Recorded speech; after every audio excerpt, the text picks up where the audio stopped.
सगळ्याच वक्त्यांनी या ठिकाणी गेली 2-2.5 तास झालं आम्ही 4 पासून सगळ्यांची भाषणं ऐकतोय आणि गेल्या 2-2.5 तासामध्ये प्रत्येक शेतकरी चळवळीतील सहकार्याने या ठिकाणी त्याची भावना, त्याच्या मनामध्ये असणारी एक धगधग या ठिकाणी सगळ्यांनी मांडली। त्यानिमित्तानं मला पहिल्यांदा सर तुम्हाला एक गोष्ट सांगायची, मी एक 10 मिनिटं बोलतो, तसं भाषण 20 मिनिटाच्या आत मुळात संपवावं असं मला नेहमी भाऊंनी सांगितले, कारण ते उठून आणि सजेशन चांगलं दिसतं। तर मला ह्या आजच्या ऊस परिषदेच्या निमित्तानं सांगायचं आहे, पहिल्यांदा मी असाच ज्यावेळी भाऊ म्हटले की मला माड्यामध्ये उभा राहायचा आहे, 2013चा तो काळ असेल नोव्हेंबरचा, आणि त्या नोव्हेंबर 2013ला मला भाऊ म्हटले की आपल्याला आदरणीय गोपीनाथ मुंडे साहेबांनी सांगितलंय की काही झालं तरी स्वाभिमानीला मी 2 लोकसभेच्या जागा सोडणार आणि त्यामध्ये हातकणंगले आणि माढा 100% असणार, कारण त्यावेळी माढा लोकसभेसाठी आदरणीय महादेव जानकर साहेबांची सुद्धा दावेदारी होती। आणि भाऊंना 6 महिने आधी मुंडे साहेबांनी सांगितलं की काही झालं तरी मी माड्याची जागा तुम्हाला सोडतो। मग त्यावरून मला आठवतंय की 2013च्या नोव्हेंबर महिन्यामध्ये मला भाऊंनी सांगितले की आपल्याला 100% माड्याची जागा सुटते आणि तू त्या ठिकाणी मी पुण्यात अभ्यास करायचो एमपीएससीचा आणि आपल्याला जागा फायनल आहे, तू त्या प्रचाराच्या निमित्तानं तुझे कॉलेजचे वगैरे माझं पुढं साहेब झाले कराडला, काही मित्र परिवार असेल तर आपण या ठिकाणी एखादा कार्यक्रम घेऊया। आणि नोव्हेंबरला मी पुण्यातून एसटीनं पंढरपूरला आलो, पंढरपूरवरून मी करमाळ्याला त्या ठिकाणी एसटीनं गेलो आणि मांगीला अजय बागल यांच्या घरी 3 महिने मी मुक्काम त्यांच्या वस्तीवर केला।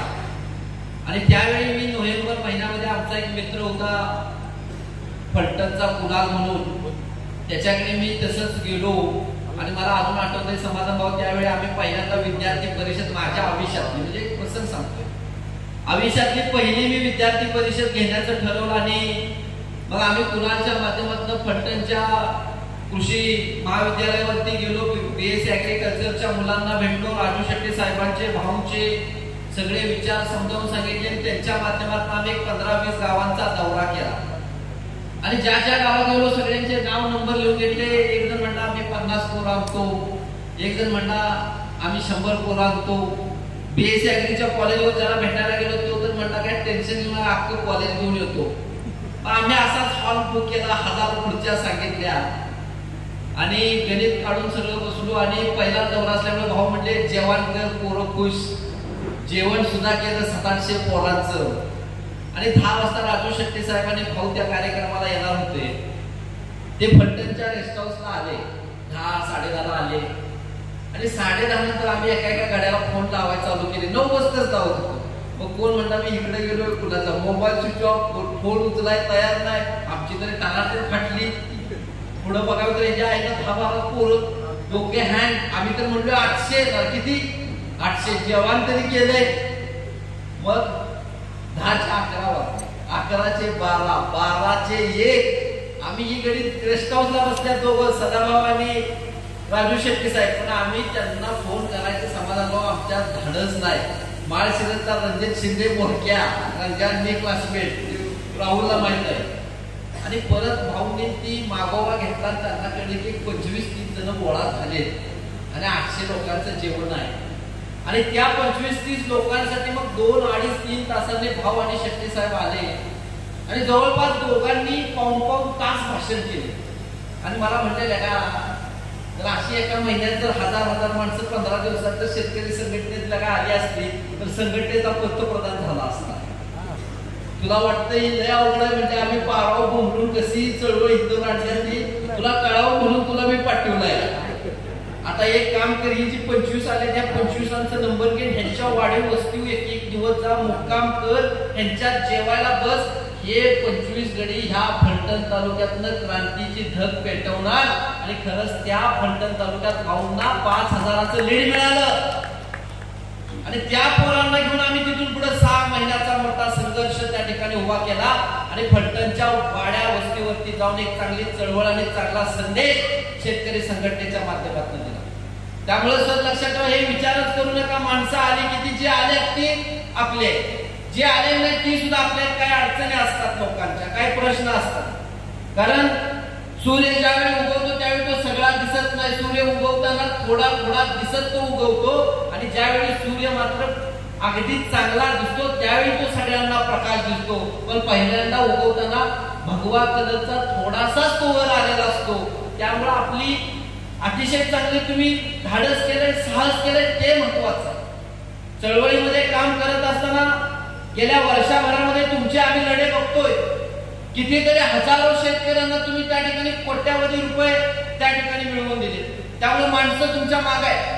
आज चळवळ बदलले, चळवळीचं राजकारण बदललंय. महाराष्ट्राचा जर आज विचार केला किंवा भारत देशाचा विचार केला तर माझ्यासारख्या युवा कार्यकर्त्याला आज खरंच दुःख होतं. दीपकभाऊ म्हणले तसं खरं आहे की आज मातीसाठी लढत नाहीत माणसं, जातीसाठी लढायला लागली. एखाद्या जातीचा प्रश्न असता तर हॉल पूर्ण भरला असता. तुम्ही जात घेऊन राजकारणामध्ये पुढे चला, लोक खांद्यावर घेतील, ही अवस्था आज ह्या महाराष्ट्रातल्या राज्यकर्त्यांनी करून ठेवली.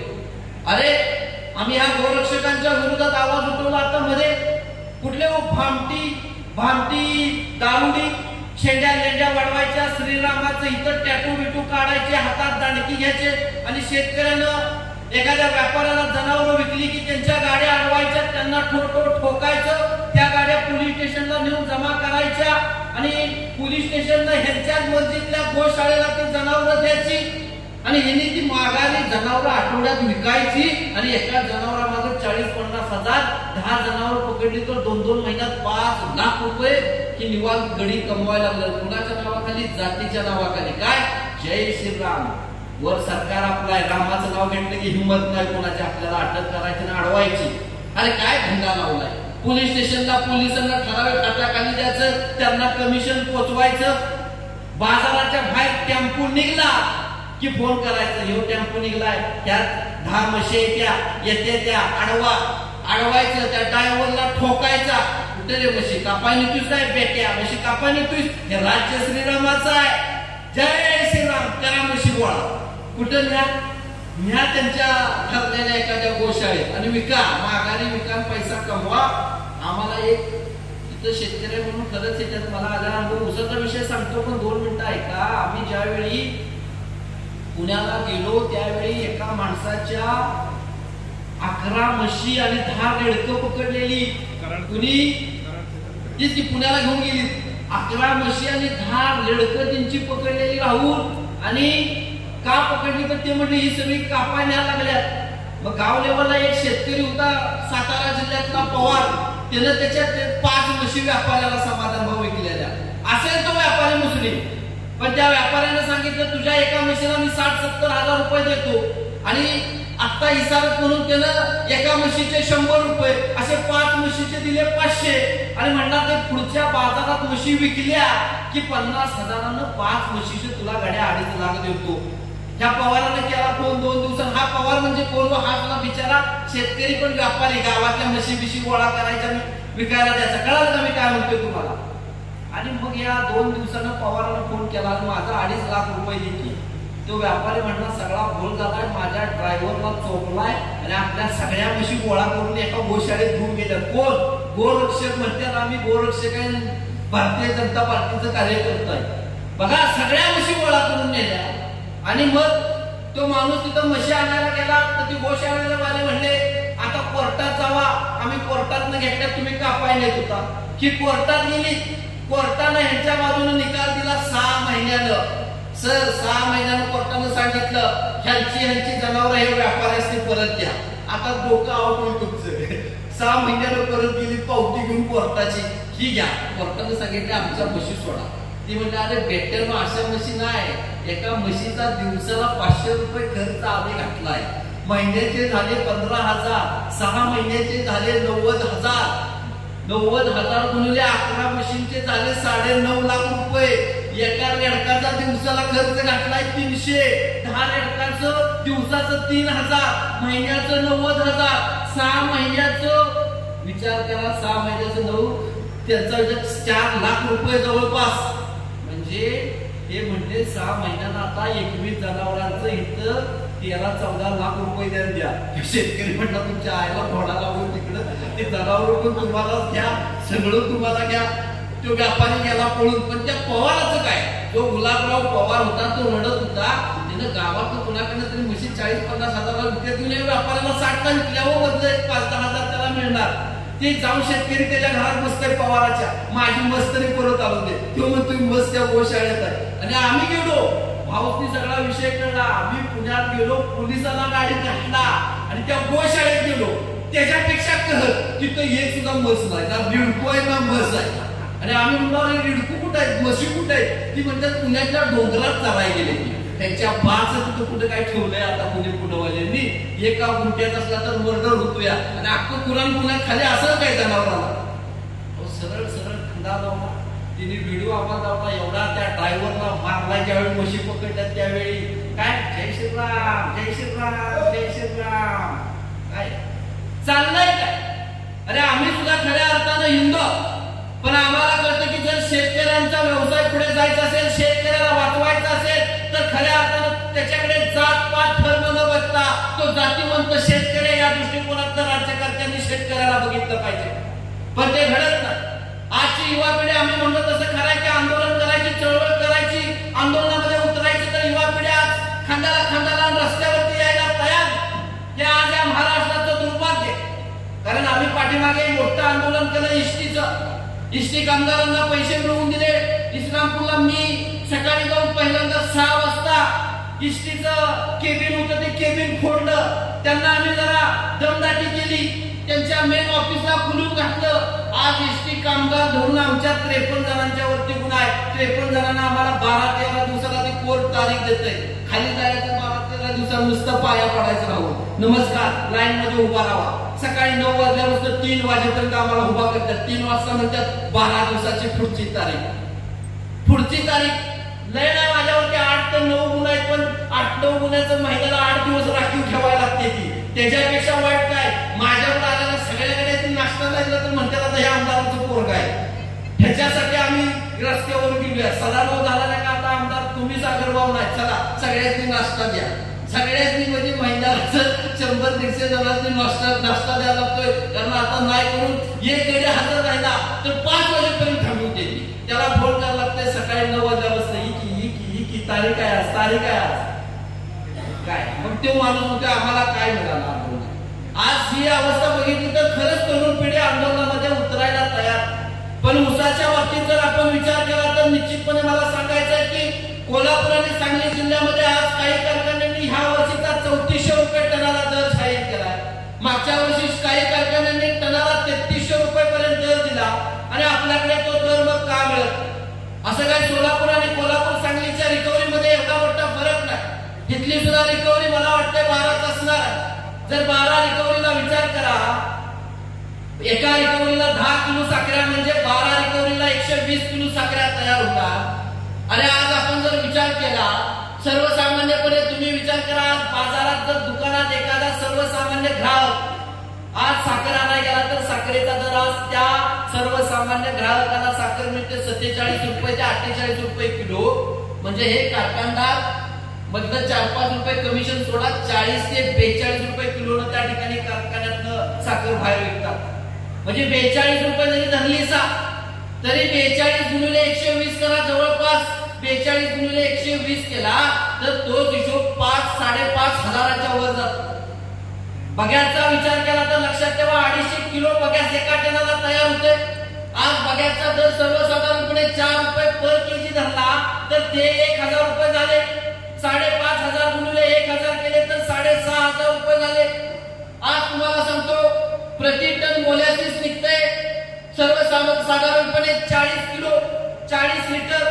आज मोलॅसिसचा दर कॅटल फीडला मोलॅसिस जाते. जनावरांचं खाद्य तयार करायला सगळ्यात बाय प्रोडक्ट त्यांना कुठलं लागत असेल तर ते लागतं मोलॅसिस. त्याची किंमत आज 7 ते 8 रुपये किलो आहे कारखान्यातनं घेताना. म्हणजे सर्वसाधारणपणे जर त्याचा विचार केला तर ते 300 रुपये होतं. म्हणजे प्रति टन 7,000 रुपये. माझ्यासारख्या थोड्याशा ज्ञान असणाऱ्या पोराला कळतं की 7,000 रुपये प्रति टन त्या ठिकाणी कारखानदारांना जर मिळत असतील तर त्याच्यामध्ये भाऊंच्या भाषेत नेहमी यारे प्रतिटन 500 रुपये मेंटेनन्स झाला. एखाद्या कारखान्याचा आता मी दीपक भाऊंना विचारलं गाळप किती असेल, ते म्हणजे 5 लाख टन. 5 लाख टन गुणुले 500 करा, 2.5 कोटी होतंय का 25 कोटी होतंय? 25 कोटी होतंय. तुमचा 25 कोटी सर मेंटेनन्स 25 कोटी होईल असं काय वर्षाला? तरी धरा तुमच्या 25 कोटी मेंटेनन्स 7,000 500 वजा केले 6,500 उरले. प्रति टन आपण धरू 1000 रुपये कामगारांचा पगार म्हणजे 50 कोटी धरू, तरी 5,500 रुपये उरले. आपल्याला जर मिळतोय सर्वसाधारणपणे विचार केला तर आपल्याला बघा निश्चितपणे टनाला 4,000 रुपये दर मिळालाच पाहिजे. पण बाकीच्या सगळ्या वक्त्यांनी सांगितलं तीच अवस्था आहे की पुन्हा येतं संघटन, पुन्हा येतो शेतकरी एकजुटीचा मुद्दा प्रश्न. पण गेली कित्येक वर्ष भाऊ असतील, राजू शेट्टी साहेब असतील, आज बच्चू कडू सारखी माणसं लढत आहेत, झगडत आहेत. पण या व्यवस्था खऱ्या अर्थाने प्रस्थापित त्या नेत्यांच्या नरड्यावरती बसलेल्या आहेत. आपल्या खऱ्या अर्थाने शेतकरी संघटनेमध्ये सुद्धा प्रचंड गट झाले. 2013-12 फॉर्म मध्ये असणारी संघटना खऱ्या अर्थाने डोळ्याच्या समोर त्या ठिकाणी सगळी संघटना तुटली. आमच्यासारख्या एक तारुण्यामध्ये आलेल्या पोरांना वाटलं की आज कुठेतरी शेतकरी संघटनेला घेऊन आम्ही सुद्धा पुढे जाऊ शकत असतो, जाऊ शकलो असतो. पण त्याच काळामध्ये कुणाची तरी दृष्ट लागाव्याने संघटन फुटावं असं घडलं. अरे आज विचार करा सर, आपली मागणी ही पाहिजे की आपण अशा ऊस परिषदा घेणार, सगळं करणार, मान्य आहे.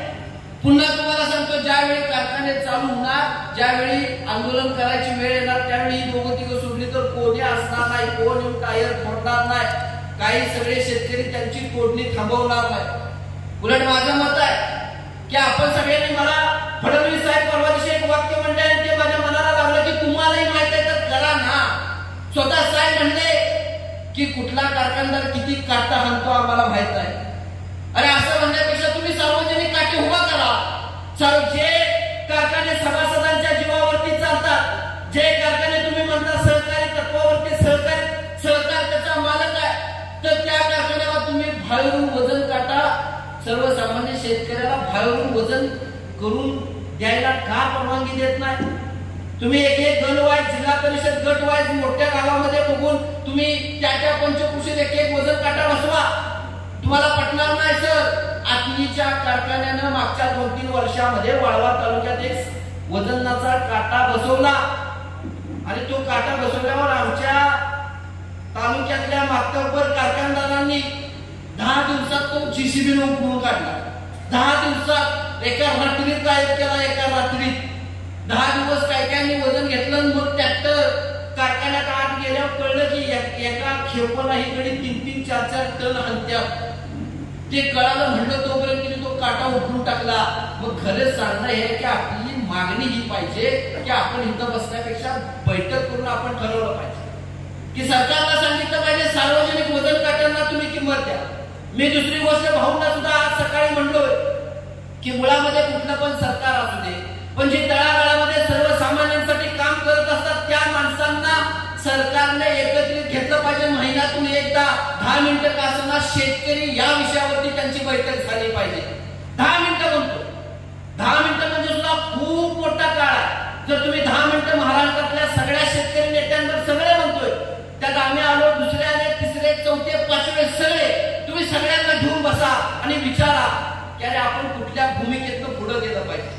आज 7.5 HP पर्यंतची लाईट फडणवीस साहेबांनी माफ केली, चांगला निर्णय. पण त्याच्यात तळागाळात फिरत असताना एक मला गोष्ट घावली आणि ती अशी की काही शेतकऱ्यांची सामायिक मोटर आहे, त्या ठिकाणी एकाच 20 HP ची मोटर आहे, त्याच्यावर 5-7 शेतकरी आहेत. त्यांचं काय, ज्याचं 7.5 HP आहे त्याला माफ होणार, पण 20 HP च्या मोटर आहे तर त्याच्यावर जर 7-8 जण शेतकरी पाणी पाजत असतील तर त्यांचं काय? तर त्याच्यासाठी 7.5 HP पर्यंतची लाईट माफ झाली पाहिजे. तिथून पुढे येणारं जे लाईट बिल आहे ते फक्त शेतकऱ्याला लागू झालं पाहिजे. याच्यासाठी आमच्यासारखी माणसं त्या ठिकाणी तुम्ही वरती घेऊन बसला पाहिजे, तर तुम्हाला तळागाळातले प्रश्न कळतील. खालच्यातले बुडातले प्रश्न समजून घ्यायचे असेल तर हुजरेकरांना जवळ करून कुठल्याही सरकारला ते प्रश्न कळणार नाही. 2014 ते 19 चा काळ बघा आणि आताचा काळ बघा, जसे सगळे म्हणले खरं आहे. आज मला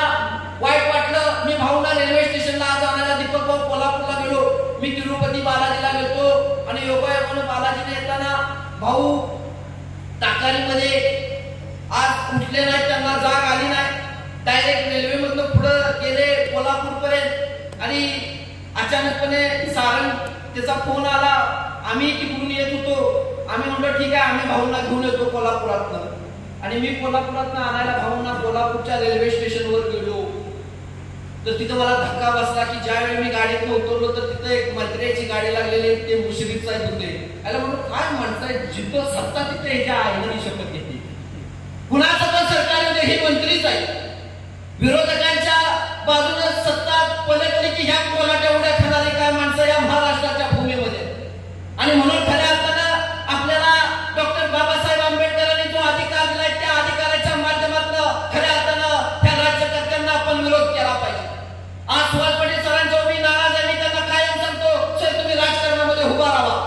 तुम्ही नाही उभा राहिला तर तुम्ही सर्वसामान्यांचे प्रश्न सोडवणार कसं, तुम्ही काम करणार कसं. कारण एका विधेयकाला जी ताकद आहे ती सर्वसामान्य माणसाला ताकद नाही.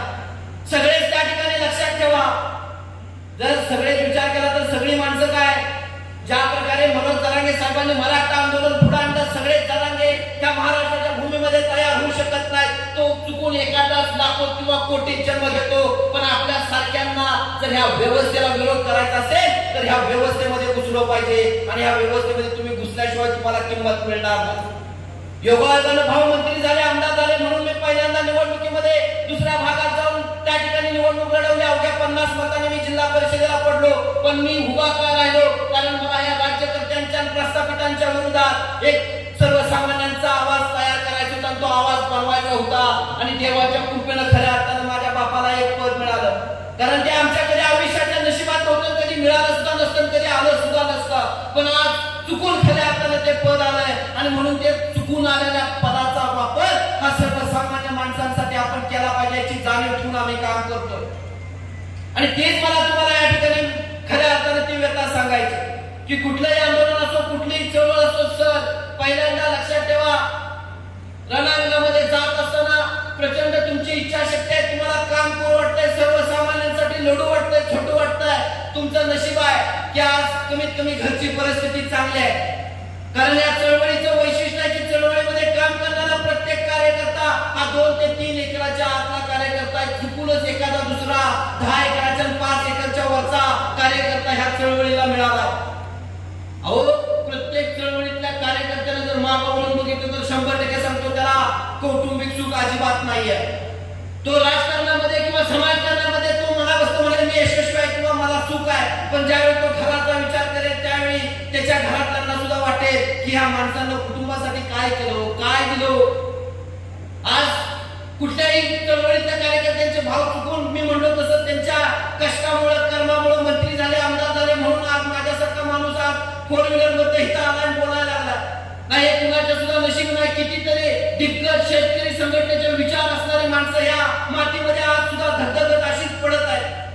आज इथं समाधान भाव आहे, समाधान पाटील सारखा कार्यकर्ता मी माझ्या डोळ्यात बघतोय. माझी सुद्धा तेवढी मोठी पत नाही, फक्त एका आमदाराचा आणि मंत्र्याचा पोरगा म्हणून आज मला तेवढा मान सन्मान आहे. पण खरं काम ह्या सारख्या चळवळीतल्या हरामासांच्या कार्यकर्त्यांचं आहे. आणि पण ज्यावेळी ही माणसं निवडणुकीमध्ये उभा राहतात त्यावेळी मात्र आपण ह्यांना मतदान करत नाही. हे महाराष्ट्राचं दुर्भाग्य आहे. डिपॉझिट सुद्धा ठेवत नाहीत साले माणसं, डिपॉझिट सुद्धा. का तर तुम्ही आमच्यासाठी लढला, तुम्ही आमच्या उसाला भाव मिळवून दिला, तुम्ही आमच्यासाठी त्या ठिकाणी तुरुंगात गेला, काट्या लाट्या खाल्ल्या, पोलिसांचा मार खाल्ला. आणि म्हणून आम्ही इलेक्शनला उभा राहिलो तर मताला 500 का वाटले नाही, मताला 1000 का वाटले नाही. म्हणून त्या ठिकाणी आपल्याला लक्षात ठेवा माणसं मतदान करत नाहीत. हे दुर्भाग्य. हे जर बदलायचं असेल तर पुन्हा पुन्हा मी सांगतोय की आपण निवडणुकीच्या क्षेत्रामध्ये सर उतरलं पाहिजे. मी सरांना यावेळी आमदारकीला 10 वेळा नाही 100 वेळा फोन केला की सर माघार घेऊ नका, कारण तुमचं लॉन्चिंग होत असतं, आयुष्यात ती संधी गमवायची नसते. मतं किती पडतात हे माहित अजिबात बघायचं नाही. पहिल्यांदा माझा विचार चांगला आहे, मला राहायचं आहे, माझे मुद्दे चांगले आहेत, मी माझे चांगले विचार चांगले मुद्दे घेऊन समाजासाठी जात आहे, समाजासाठी झटत आहे, याचा विचार खऱ्या अर्थानं सर तुम्ही इथून पुढे करा. आणि म्हणून पुढल्या वेळी सुद्धा सर माघार घेऊ नका.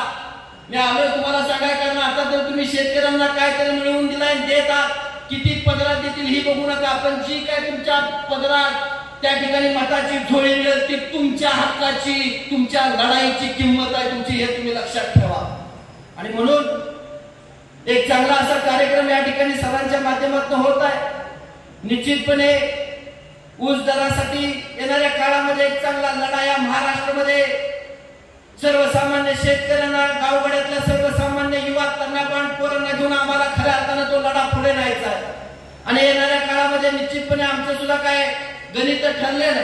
त्या पद्धतीने आम्ही सुद्धा आता दीपक भाऊ प्रचंड प्रमाणात फिरलं पाहिजे, प्रचंड प्रमाणात गेलं पाहिजे. पण मीडियाचं सुद्धा एक वाईट गोष्ट सांगतो, भाषण थांबवतो. बघा, धक्का बसेल आता राहुल म्हणता म्हणून माऊली, मी 22 गया एका शेतकऱ्याच्या वाहून गेल्या उस्मानाबादला, 22 गया वाहून गेल्या, 27 गया वाहून गेल्या. मी फलटणमध्ये त्यावेळी ह्या गोरक्षकांसाठी आम्ही सगळी काम करत होतो त्यांच्या विरोधात, कारण फलटणला दुग्ध व्यवसाय सगळ्यात मोठा आहे, तिथं लय त्रास देता ह्या गोरक्षकांनी. तर मी भाषणात सांगितलं शेतकऱ्यांची दांडकी काढा, मी फोडून काढा, सोडू नका अजिबात. कारण ती त्यांची ना गय ना फाय ना काय, पुतुतल्या गैला फक्त ववाळत्यात, सारे गोरक्षक होत्यात, गोट्याचे एक जनावर पाळत नाहीत. म्हणून मी त्यावेळी सांगितलं की ज्यावेळी त्या माणसाच्या 27 गाया गेल्या त्यावेळी मी सांगितलं की त्यांना रयत क्रांती संघटनेकडनं मी 2 गाया देणार. मी फक्त माझ्या व्हॉट्सअपला स्टेटस ठेवलं की अशा अशा आपल्याला त्या शेतकऱ्याला, दाखले शेतकरी आहेत, त्यांना 2 गाया द्यायच्यात, मला मदत करा. नुसत्या व्हॉट्सअपच्या स्टेटसवर सर मला एका दिवसात पैसे जमा झाले 1,37,000. मी कुणाला फोन केला नाही, काय नाही, फक्त माझं व्हॉट्सअपचं स्टेटस. पण माझं तालुक्यात जिल्ह्यात एवढं प्रचंड सर्वसामान्य गरिबांसाठी काम आहे, माझं सोशल मीडियात सगळे बघतात. म्हणून मला नुसत्या व्हॉट्सअपच्या माझ्या स्टेटसला 1,37,000 रुपये गोळा झाले. ह्या सांगोल्याच्या बाजारातून मी एक 80,000ची, एक 72,000च्या अशा 2 गाया घेतल्या आणि त्या माणसाला नेऊन मी दिल्या. बघा, 2 गाया दिल्या, ती गोष्ट झाली, पेपरला आली, सोशल मीडियावर टाकली, दीपक भाऊ सोशल मीडियावरती टाकली. मला 145 लाईक आल्या फेसबुकला. मी त्याला 2 गाया दिल्या म्हणून 1.5 लाखाच्या. बघा, आणि एक दिवस आमच्या कॉलेजवर, आपली शाळा आहे त्या कॉलेजवर क्रिकेटच्या मॅच ठेवल्या, सागर भाऊ चषक. आणि त्या मॅच मध्ये फक्त अंपायर स्वरूप राहिलो, हाताची घडी घालून मागा असा. क्रिकेटचा नाद आहे काय नाही, फक्त हाताच्या मागं घडवून 1-2 कुठेतरी व्हाईट आणि नो बॉल दिला, ते रोहरनं टाकलं. बघा, आमदाराचं पोरगा अंपायर म्हणून राहिलंय. 67,000 लाईक आले मला, 67,000. ते काम उत्तम का 2 गया दिलेल्या उत्तम? 2 गया दिल्या म्हणून मला 150 लाईक आल्या. आणि मी एक अंपायर राहिलो मागा हाताची घडी घालून 67. म्हणून मला त्या दिवशी मी ठरवलं ह्याच्या आईला भामटीगिरी करायला चालू करावी आता हिंद पुढे, त्याशिवाय लाईफ वाढायचं नाही. चांगलं काम करून हे काय कोण विचारत नाही, झटुमानी काहीतरी आपले काय करून त्याचं भामटीगिरी करायची. गावात दीपक भाऊ तुम्हाला धक्का बसेल, एक रस्ता होता, रस्ता आम्ही मटण खाय मरणात तुला जेवायला निघालो, काही संबंध नाही मला, मरणात तुला जेवायला निघालो. एक डंपर आलं आणि ते डंपर आलं आणि बरोबर उकिरड्यात घुसलं, ती सगळं पोलाटलं. मी त्या डंपरवाल्याला विचारायला गेलो, अरे ती वाचलं म्हणून ड्रायव्हर, अरे कशी गाडी कसातली काय का कुठलीच गाडी जायला, त्याला तेवढं विचारलं, त्याला लाईक आलं कमीत कमी 20-22,000. काय म्हणून टाकले, सागर भाऊ मदत करता, काही मदत केलेलं मी खरं बोलतोय. माझ्या आधीच तो घसरल्या, मी फक्त मागणं गाडी घेऊन विचारलं त्याला कसं घसरला, मी हा कसं, ती पण विचारलं डंपरला ड्रायव्हर म्हणजे विचार करायला कपडे बिपडे किंवा म्हणलं असं इथं शेणाचा ढिगारा होता, डायरेक्ट गाडी मुकायला घसरली. ठीक आहे ठीक आहे म्हणून थांब, JCB वगैरे, JCB पण आलता असतो आणि सगळं आलतं मी सांगायचं आधी तिथं आणि खाली तुळला एक मदतीचा दावा सागर भावावरती राहायला काय करताय. आणि मला त्या दिवशी कळलं, मी 2 गया घेऊन यायच्या आयला म्हणतो मला लाईक 150 आल्या नाही त्या. परत तुम्हाला सांगतो, एका पोराचं BMT बोन मॅरो ट्रान्सप्लांटचं मी ऑपरेशन केलं, तिची तीच अवस्था, त्याला 200 सुद्धा लाईक आले नाही. 12 लाख रुपयाचं ऑपरेशन मोफत करून आणलं मी बोरवलीला, BMTचं 12 लाख रुपये. तालुक्यामध्ये माझी ओळख आहे आरोग्य दूत म्हणून, माझ्या दारात आलेला माणूस. बाकी कुठल्याला मी मदत करत नाही, पण दवाखान्यात उपचार होत नसेल तर भावने मला सांगितलं 20-25 हजार त्याला हातात काढून द्यायचं, ऑपरेशन करायचं, एक तरी मुंबईला मोफत करायचं. हिथं 30-40 हजारात होते, पण तो रिअल गरीब दिसतोय, तर त्याला जागेवर पैसे द्यायचे, कारण देवाच्या कृपेनं आज आपल्याला तेवढं देण्या इतकं तरी मोठं केलं. ही अवस्था आहे आपल्या या महाराष्ट्रात. एका पोराचं मी नाव घेणार नाही, तुम्हाला धक्का बसेल त्याच्या सोशल मीडियाला, कारण मी नाव घेतले कारण ती पोराला कळायचं ती मोठं वयाचं, म्हणजे मोठं म्हणजे त्याला कळायचं की त्याला मी दिवसलं काय त्या बिचाऱ्याला. बघा समजा मग मी तिची वाटच बघत होतो, त्यानं जरा काय टाकलं नाही फेसबुकला किंवा इंस्टाला की शेतकऱ्यांच्या बरोबर ते लय बोलते, आता लय विरोध करते सरकारला, असं आहे तसं आहे, सरकार यावा त्यावा, त्याला 1-1 लाख लाईक येतात. किती 1-1 लाख? तो पण असाच नशीब गेला आणि तो म्हणला की मेळावाच घ्यावा आता शेतकऱ्याचा. त्याला वाटलं असं तर लाख लाख लाख लाख लाख लाईक येत असते तर माणसं येणार किती. मग ती तारीख ज्यावेळी त्याचं ते नेटवर फिरायला लागलं, माझा डोळा सुद्धा त्याच्या तारखेवर शेवटपर्यंत. ती तारीख कवा येत्या, तारीख कवा येत्या त्याचं बघायसाठी की किती पब्लिक येत आहे. त्यांनी मग हॉल बिल बुक केला तर त्याचं सुद्धा 2-3 दिवस आधी लॉन्चिंग केलं. ह्यो हॉल आहे, एवढ्या मोठ्या खुर्च्या. मग मला बघायचं होतं की खरंच सोशल मीडियावरनं पब्लिक येतं का. देवा शब्द सांगतो, आपली ही बघाई ती 50 सुद्धा नव्हती. त्यानं पुढचा कुठून टाकलेला नाही त्या दिवशीचा. फक्त इथं असं बोलला, हे निर्णय तो निर्णय येत नाही बाबा, लय अवघड माणसं यायला येत नाही. आता मी गावाकडे भाऊ मंत्री झाल्या म्हणून सर सभा घेतोया, 10-10 हजाराच्या होत्या, पण सगळ्यांना जाताना गाडीत पॉकेट द्यावं लागतंय जेवणाचं आणि 1-1 पॅक द्यावं लागतोय. पॅक वाढवला की पब्लिक वाढतंय. मेन पुढारी त्याला मी सांगते गाडीत गडी किती 10 रोडला फोन करून 3-4 पॅक व्यवस्थित देते. पुढच्या वेळी 30 फोन करतोय, 4 गाड्या आणू काय. पण करायचं काय, आपले विचार ऐकून मात्र ते प्रभावित होतात, मतदान करतात. पण माणसं गोळा करायचे असतील तर ह्यो खेळ कोण बघा. तुम्ही आता या सगळ्यांनी जेवण देणार आहे का.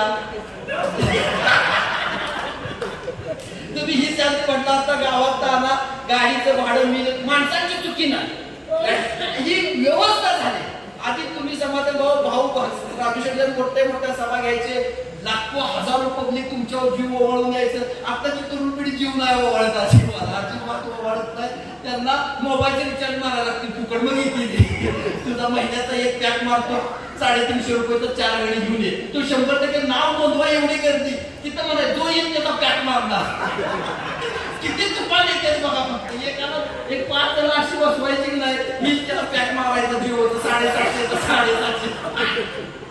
करायला ज्या आयडिया राज्यकर्ते करायला लागले म्हणून मला कळालं आता की आता काय करावं लागेल. दीपक भाऊ मी खरं बोलतोय, ह्याच्यातून तळमळ सोडून द्या. म्हणून मला कळालं आता करावं काय लागेल, पैसा कमवावा लागेल. का सर्वसामान्यांची पोरं जर आपल्याला उभा करायची असली तर मला कळलं सरपंच पदाला आपल्या पोरग उभा करायचं तर आज तो आपलाच समजायला पैसा कारखानदार त्याला 5 लाख देतोय. हो त्याच्या पॅलेला गावात ठीक आहे, 5 लाखाने गावात कर पॅलेल उभा. आणि आपला माणूस आपण की दिवसभर बसतोय पैसे त्याला तयारी कशी चालल्या, सुट्टी देऊ नको.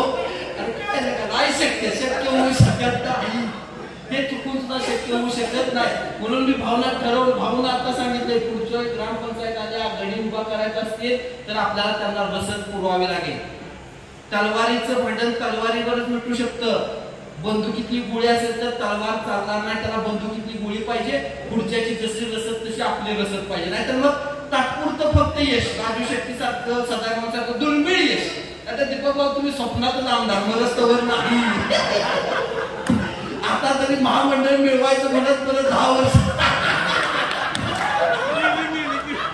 10 वर्ष झालं फक्त महामंडळच दिसतंय डोळ्यात. पण आता काय ते महामंडळ येतंय का नाही, ते कुठल्या खिंडीत लपलं या, मला काय ते कळलं झालं या. कारण सरकारचा बोलत नाही, तिने गडी एवढा आत घेतली ती, ज्याला त्याला आमदारक्या दिली.